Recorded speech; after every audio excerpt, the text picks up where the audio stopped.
はい、皆さん、こんにちは。あやのずラーニングハブのあやのです。皆さん、漫画は好きですか？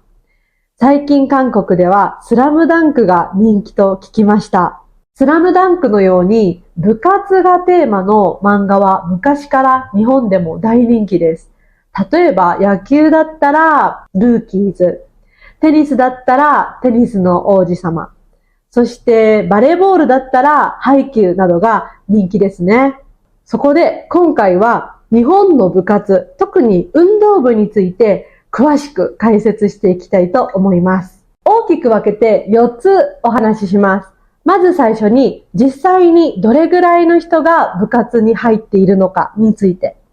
2つ目は部活への取り組みの真剣さについて。3つ目は今学生たちに人気の部活について。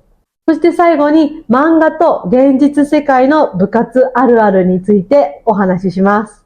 アニメの世界が現実の世界でも起こっているのかどうかについても知ることができるかもしれません。ぜひ最後まで聞いてください。では最初に実際にどれぐらいの人が部活に入っているのかということについて調査してみました。高校生に関するニュースを配信しているスタディサプリというウェブサイトがあります。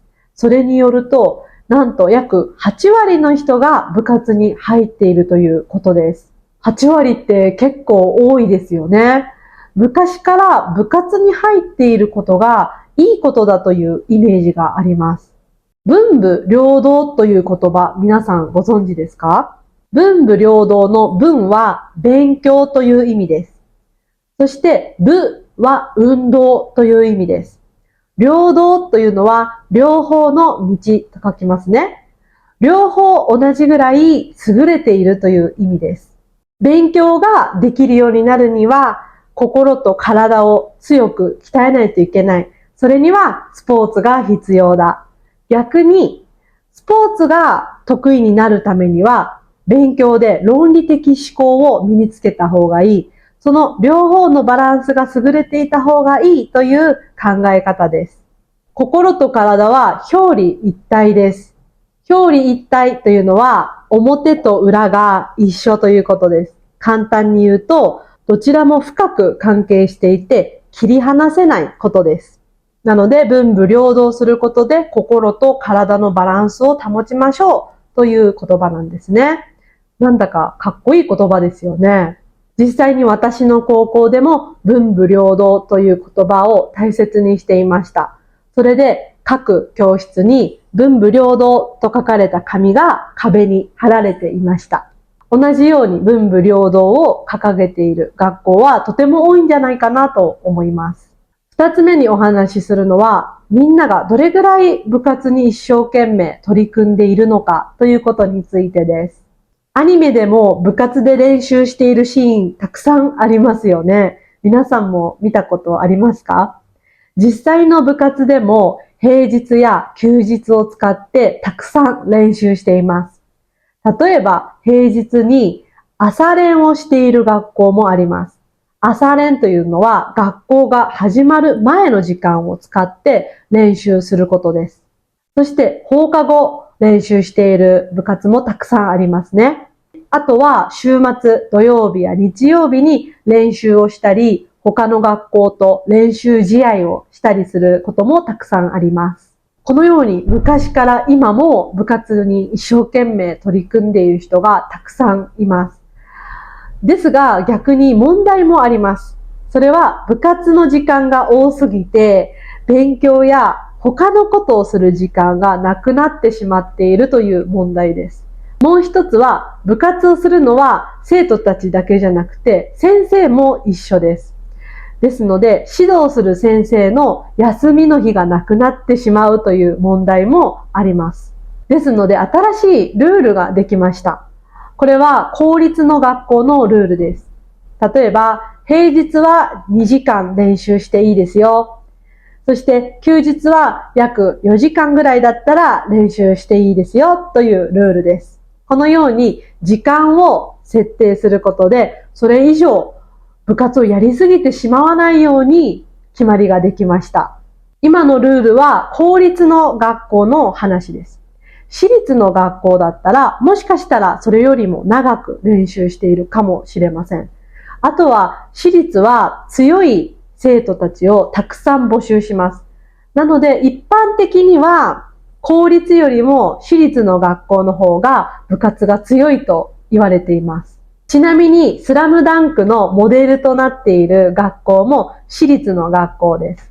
あとは、ハイキューの舞台の一つになっている学校が、東北高等学校という学校で、実際にダルビッシュ有選手という有名な野球選手や羽生結弦選手がその学校を卒業しています。なので、私立の学校は部活がすごく強いイメージなんですよね。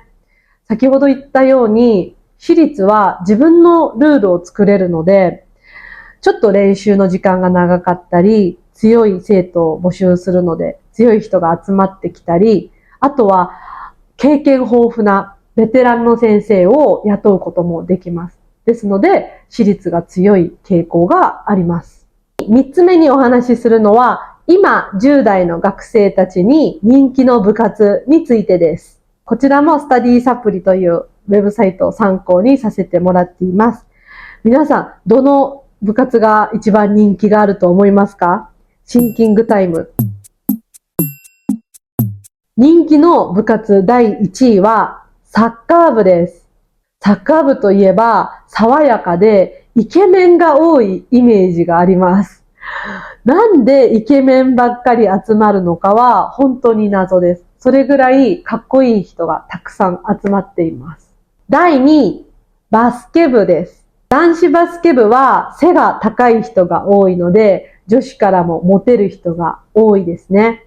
あとは女子バスケ部のイメージはすごく明るくてクラスの人気者が集まっているというイメージがあります。第3位はダンス部です。ダンス部は昔はあまりありませんでした。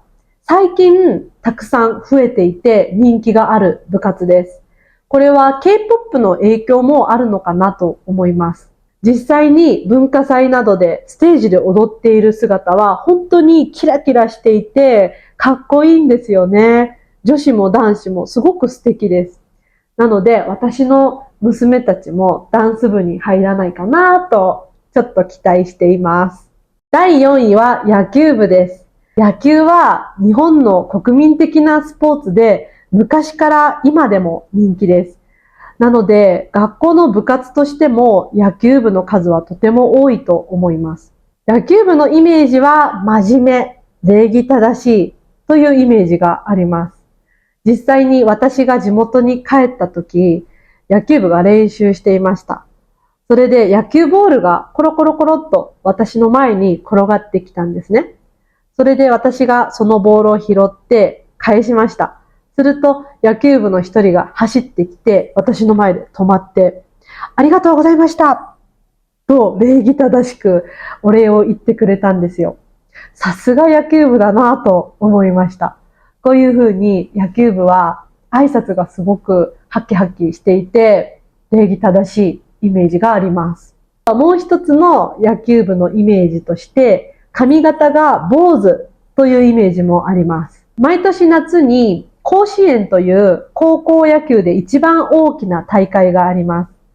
もしテレビで甲子園を見る機会があれば見てみてください。子供たちの頭が丸坊主になっていると思います。全員ではないんですが、坊主の子の方が多いです。第5位はバレー部です。特に昔から女子に人気の部活でした。実際に昔の漫画でバレーボールをテーマにしたアタックナンバーワンという漫画もあります。でも最近では男子バレーボールも人気が高まってきました。実際にハイキューという人気の漫画もありますよね。皆さん読んだことはありますか？最後の4つ目は漫画と現実の部活あるあるです。あるある1つ目。1年生から3年生に学年が上がるたびに挨拶がだんだん適当になります。1年生、お疲れ様です。2年生、お疲れ様です。3年生、お疲れ様です。1年生、2年生、3年生で上下関係があります。あるある2つ目は、可愛い女の子がマネージャーをすることが多いということです。マネージャーというのは、各部活、例えば運動部のサッカー部とか野球部とかバスケ部で水を用意してあげたり、ビブを洗濯してくれたり、そういった身の回りのお世話をしてくれる役割のことです。それでなぜか昔から可愛い子がそのマネージャーの役をしているというイメージがあるんですよね。それで大体あるのが、そのマネージャーと選手が恋をするということですね。漫画でもありますが、実際の部活でもあります。いいですよね。青春って感じですよね。3つ目のあるあるは、監督が名言を言いがちということです。名言というのは心に残るような印象的な言葉のことです。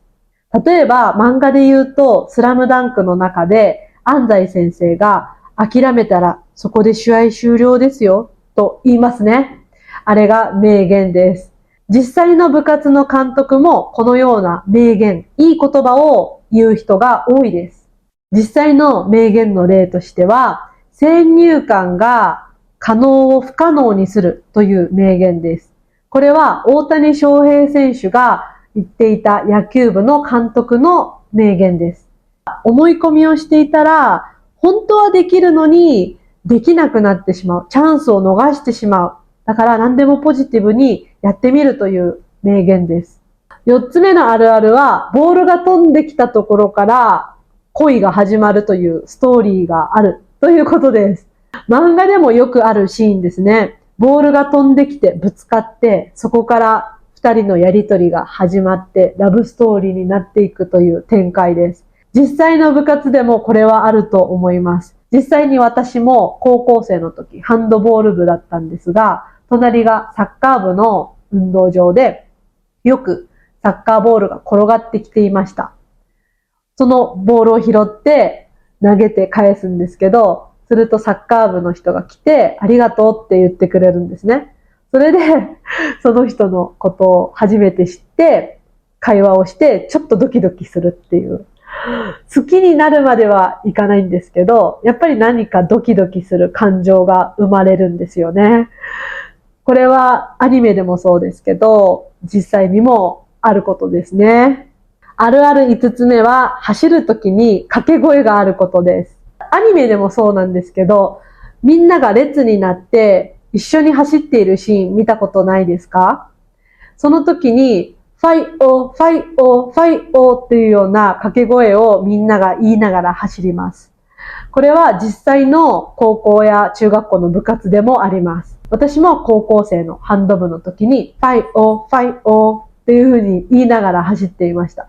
この掛け声は、今私はファイオー、ファイオーと言いましたが、部活によっても学校によっても違っていると思います。あるある6つ目は、入学式の部活の勧誘が激しいことです。勧誘というのは何かに入ってもらうために誘うことです。入学式になるとユニフォームを着てチラシを持っている人がたくさんいます。そのチラシには何々部、いついつどこでやっていますよというふうに部活の紹介が書かれています。それを新入生たちに先輩が配っています。その時に私の部活見に来てね、面白いよっていうふうにたくさん声をかけます。それが入学式によく見られるシーンとしてアニメでも現実世界でもあります。今回は部活について詳しく話してみました。アニメで見たことある、漫画で読んだことあるという人もたくさんいたんじゃないでしょうか。いかがでしたか？部活は一つの目標に向かってみんなで一緒に頑張るので、すごく思い出に残ります。あとは何かに向かって一生懸命頑張っている人の姿ってすごくかっこよく見えるんですよね。なので部活から恋が始まる人もたくさんいます。青春ですね。部活は日本の文化の一つとして昔から今でも大事にされています。他にも私のデイリールーティーンや日本人が驚く海外での当たり前トップ10などについてもお話ししていますので、ぜひ概要欄からチェックしてみてください。それでは最後まで聞いてくださってありがとうございました。またねー。